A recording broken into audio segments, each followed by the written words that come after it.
வணக்கம். மாநில செய்திகள் வாசிப்பவர் ரெங்கநாதன்.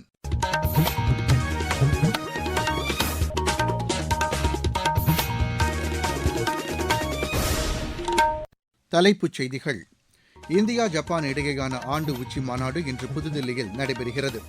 வீட்டு வசதி வாரியத்தின் அனைத்து சேவைகளையும் இணையதளம் மூலமாக வழங்க வேண்டும் என்று மாநில அமைச்சர் திரு ராஜ்குமார் அதிகாரிகளுக்கு அறிவுறுத்தியுள்ளார். தமிழகத்தில் ஆளும் கட்சி மீதான பல்வேறு குற்றச்சாட்டுகள் மற்றும் அரசின் தவறுகளை மறைக்கவே திமுக மீது பழி சுமத்தப்படுவதாக அக்கட்சி தெரிவித்துள்ளது. தமிழகத்தின் ஓரிரு இடங்களிலும் புதுச்சேரி மற்றும் காரைக்கால் பகுதிகளிலும் இன்று லேசானது முதல் மிதமான மழை பெய்யக்கூடும் என்று வானிலை ஆய்வு மையம் கூறியுள்ளது. இந்தியா இங்கிலாந்து அணிகளுக்கு இடையேயான முதலாவது டுவெண்டி கிரிக்கெட் போட்டி பாதியிலேயே கைவிடப்பட்டது. இனி விரிவான செய்திகள். இந்தியா ஜப்பான் இடையேயான ஆண்டு உச்சி மாநாடு இன்று புதுதில்லியில் நடைபெறுகிறது. இந்த உச்சி மாநாட்டின் போது பிரதமர் திரு நரேந்திர மோடி ஜப்பான் பிரதமர் சானே டகாய்ச்சியுடன் பேச்சு நடத்துகிறார். இருதரப்பு ஒத்துழைப்பின் முன்னேற்றம் குறித்து ஆய்வு செய்து வலுப்படுத்தும் வகையில் இந்த உச்சி மாநாட்டில் விவாதிக்கப்பட உள்ளது. அத்துடன் பரஸ்பரம் நலன் சார்ந்த பிராந்திய மற்றும் உலகளாவிய விவகாரங்கள் குறித்தும் இருதரப்பிலும் கருத்துகள் பரிமாறிக்கொள்ளப்பட உள்ளது.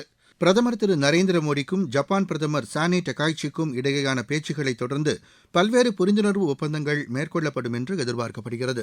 முன்னதாக இந்த உச்சி மாநாட்டில் பங்கேற்பதற்காக 3 நாள் பயணமாக ஜப்பான் பிரதமர் நேற்று மாலை புதுதில்லி வந்தடைந்தார்.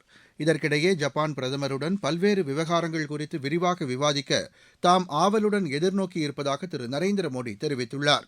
இதுகுறித்து சமூக வலைதளத்தில் பதிவிட்டுள்ள அவர், இந்த சந்திப்பு இந்தியா ஜப்பான் மற்றும் உலகளாவிய கூட்டாண்மையை மேலும் வலுப்படுத்தும் என்று கூறியுள்ளார். தங்களுடைய கூட்டு முயற்சிகள் மூலம் இந்தியாவும் ஜப்பானும் இந்தோ பசிபிக் பிராந்தியத்திலும் அதற்கு அப்பாற்பட்டும் அமைதி, ஸ்திரத்தன்மை மற்றும் செழுமையை தொடர்ந்து முன்னெடுத்துச் செல்லும் என்று அவர் தெரிவித்துள்ளார். ஜப்பான் பிரதமர் சானே டகாய்ச்சி முதன்முறையாக இந்தியாவில் பயணம் செய்வது மகிழ்ச்சி அளிப்பதாகவும் திரு நரேந்திர மோடி குறிப்பிட்டுள்ளார். வீட்டு வசதி வாரியத்தின் அனைத்து சேவைகளையும் இணையதளம் மூலம் வழங்க வேண்டும் என்று மாநில அமைச்சர் திரு ராஜ்குமார் அதிகாரிகளுக்கு அறிவுறுத்தியுள்ளார். இது தொடர்பாக சென்னையில் அதிகாரிகளுடன் ஆய்வு மேற்கொண்டு அவர் பேசினார். புதிய மனை மேம்பாட்டு திட்டங்கள் மற்றும் வணிக வளாக கட்டுமான பணிகளை விரைவில் பயன்பாட்டிற்கு கொண்டுவர வேண்டும் என்றும் திரு ராஜ்குமார் வலியுறுத்தினார். 10ஆம் வகுப்பு துணைத் தேர்வு எழுத விண்ணப்பித்த அனைத்து தனித் தேர்வர்களுக்கும் தேர்வுக்கூட அனுமதிச் சீட்டு இன்று முதல் வழங்கப்படுகிறது. இதுகுறித்து அரசு தேர்வுகள் இயக்ககம் வெளியிட்டுள்ள செய்திக்குறிப்பில், தேர்வுக்கூட அனுமதிச் சீட்டை www.dge.tn.gov.in என்ற இணையதளம் மூலம் பதிவிறக்கம் செய்து கொள்ளலாம் என்று தெரிவிக்கப்பட்டுள்ளது. ஆசிய ஜிம்னாஸ்டிக் போட்டியில் தங்கப்பதக்கம் வென்ற சேலத்தைச் சேர்ந்த வீரர் ஹர்ஷித்துக்கு பல்வேறு தரப்பினரும் வாழ்த்து தெரிவித்துள்ளனர். மத்திய அரசின் கேலோ இந்தியா திட்டத்தின் கீழ் பயிற்சி பெற்ற அவர் இந்த சாதனையை படைத்துள்ளதாக எமது செய்தியாளர் தெரிவிக்கிறார்.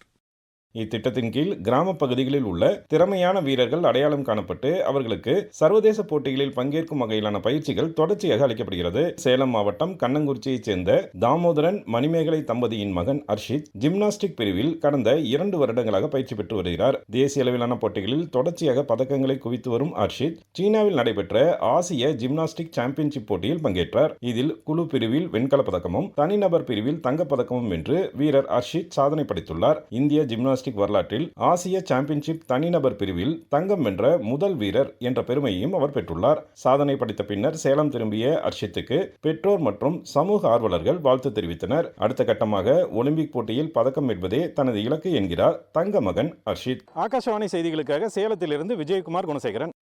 நீங்கள் கேட்டுக்கொண்டிருப்பது மாநில செய்தி அறிக்கை. ஊரக வளர்ச்சிக்கான புதிய அத்தியாயம். வளர்ச்சியடைந்த இந்தியாவிற்கான ஊரக வேலைவாய்ப்பு உறுதி மற்றும் வாழ்வாதார சட்டம் செயல்பாட்டிற்கு வந்துள்ளது. இந்த சட்டம் வருடத்திற்கு 125 நாட்கள் வேலையை உறுதி செய்கிறது. இதில் வாரந்தோறும் ஊதியம் வழங்கப்படுவது கட்டாயமாக்கப்பட்டுள்ளது. நாள்தோறும் குறைந்தபட்சம் 300 ரூபாய் ஊதியத்தை இந்த சட்டம் உறுதி செய்கிறது. பணி முடிந்த 15 நாட்களுக்குள் ஊதியம் வழங்குவதை உறுதி செய்வதற்கான அம்சங்களும் இதில் இடம்பெற்றுள்ளன. ஊதியம் காலதாமதமாக வழங்கப்பட்டால் அதற்கான இழப்பீட்டுத் தொகைக்கும் இதில் வகை செய்யப்பட்டுள்ளது. வளர்ச்சியடைந்த இந்தியாவிற்கான பயணத்தில் மோடி அரசு தொடரும் சீர்திருத்த நடவடிக்கைகள். தமிழகத்தில் ஆளும் கட்சி மீதான பல்வேறு குற்றச்சாட்டுகள் மற்றும் அரசின் தவறுகள் ஆகியவற்றை மறைக்கவே திமுக மீது பழி சுமத்தப்படுவதாக அக்கட்சி தெரிவித்துள்ளது. இதுகுறித்து செய்தியாளர்களிடம் பேசிய அக்கட்சியின் சட்டத்துறை செயலாளர் திரு என்.ஆர். இளங்கோ, தவேக அரசின் மீதான அதிருப்தி, அமைச்சர்கள் மீதான குற்றச்சாட்டுகள் ஆகியவற்றை மறைத்து திசை திருப்பவே தவேக சட்டப்பேரவை உறுப்பினர் ஒருவருக்கு திமுகவினர் பணம் கொடுக்க முன்வந்ததாக குற்றம் சாட்டப்பட்டு 3 பேர் மீது வழக்கு பதிவு செய்துள்ளதாக கூறினார். இந்த வழக்கு அரசியல் காரணங்களுக்காக தொடரப்பட்ட வழக்கு என்றும் இது தவறான குற்றச்சாட்டு என்பதை திமுக நிரூபிக்கும் என்றும் திரு என்.ஆர். இளங்கோ தெரிவித்தார். தமிழகத்தின் ஓரிரு இடங்களிலும் புதுச்சேரி மற்றும் காரைக்கால் பகுதிகளிலும் இன்று லேசானது முதல் மிதமான மழை பெய்யக்கூடும் என்று வானிலை ஆய்வு மையம் தெரிவித்துள்ளது. அதிகபட்ச வெப்பநிலை இயல்பை ஒட்டியே இருக்கும் என்று அந்த மையம் கூறியுள்ளது. சென்னை மற்றும் புறநகர் பகுதிகளில் சில இடங்களில் மாலை மற்றும் இரவு நேரங்களில் லேசானது முதல் மிதமான மழை பெய்யக்கூடும் என்றும் தெரிவிக்கப்பட்டுள்ளது. அதிகபட்ச வெப்பநிலை 37 டிகிரி செல்சியஸாகவும் குறைந்தபட்ச வெப்பநிலை 28 முதல் 29 டிகிரி செல்சியஸ் வரை இருக்கும் என்றும் வானிலை ஆய்வு மையம் கூறியுள்ளது. இருவரிச் செய்திகள். ரஷ்யாவின் மிகப்பெரிய ஊஃபா எண்ணெய் சுத்திகரிப்பு நிலையத்தின் மீது உக்ரைன் ராணுவம் தாக்குதல் நடத்தியுள்ளது. வெனிசுலா நிலநடுக்கத்தில் உயிரிழந்தவர்களின் எண்ணிக்கை 2295 அதிகரித்துள்ளது. இந்தியா மலேசியா இடையே இருதரப்பு ராணுவ ஒத்துழைப்பு குறித்து புதுதில்லியில் விவாதிக்கப்பட்டது. ஜார்க்கண்ட் மாநிலத்தில் கிழக்கு சிங்பூம் மாவட்டத்தில் 4 பேர் மலேரியா பாதிப்பால் உயிரிழந்ததை அடுத்து மாநிலம் முழுவதும் நோய் தடுப்பு நடவடிக்கைகளில் அரசு ஈடுபட்டுள்ளது. இணையம் வாயிலாக 25 லட்சம் ரூபாய்க்கு மேல் மோசடி செய்ததாக ராஜ்கோட்டைச் சேர்ந்த ஒருவரை சிபிஐ கைது செய்துள்ளது. நாட்டின் பல்வேறு இடங்களில் வருவாய் புலனாய்வு இயக்குநரகம் நடத்திய சோதனையில் 9 கிலோ கடத்தல் தங்கம் பறிமுதல் செய்யப்பட்டது. நாமக்கல், ஈரோடு, கள்ளக்குறிச்சி, தென்காசி மாவட்டங்களில் இயங்கி வரும் சாயம், தோல், சலவை உள்ளிட்ட தொழிற்சாலைகளில் சுற்றுச்சூழல் துறை அமைச்சர் திரு ராஜீவ் ஆய்வு மேற்கொண்டார். நாமக்கல் கவிஞர் வே. ராமலிங்கம் அரசு மகளிர் கலைக்கல்லூரியில் இளங்கலை 1ஆம் ஆண்டு மாணவியர்களுக்கான ஒருவார அறிமுக பயிற்சி திட்டம் நேற்று தொடங்கியது.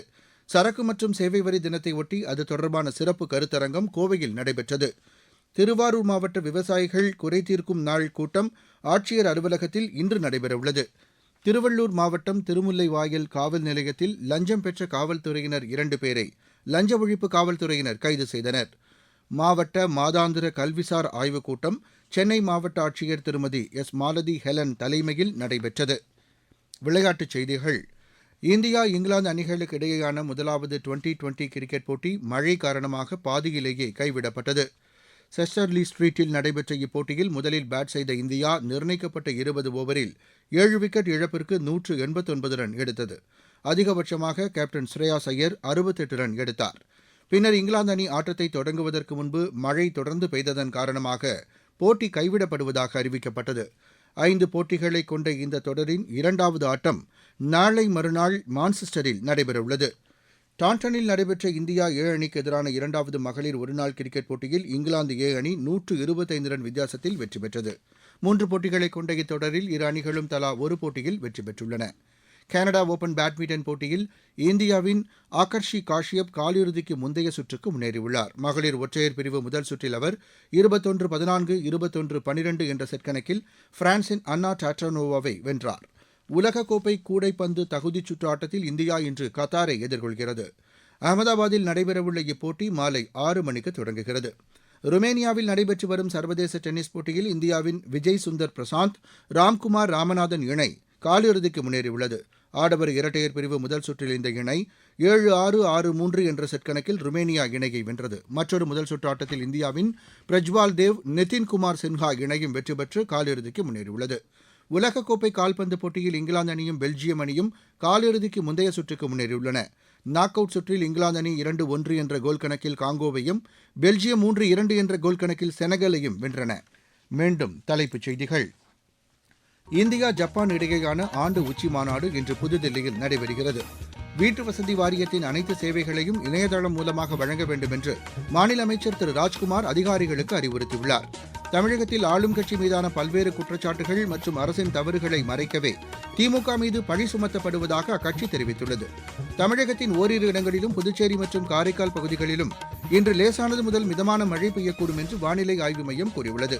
இந்தியா இங்கிலாந்து அணிகளுக்கு இடையேயான முதலாவது டுவெண்டி கிரிக்கெட் போட்டி பாதியிலேயே கைவிடப்பட்டது. இத்துடன் இந்த செய்தி அறிக்கை நிறைவடைந்தது.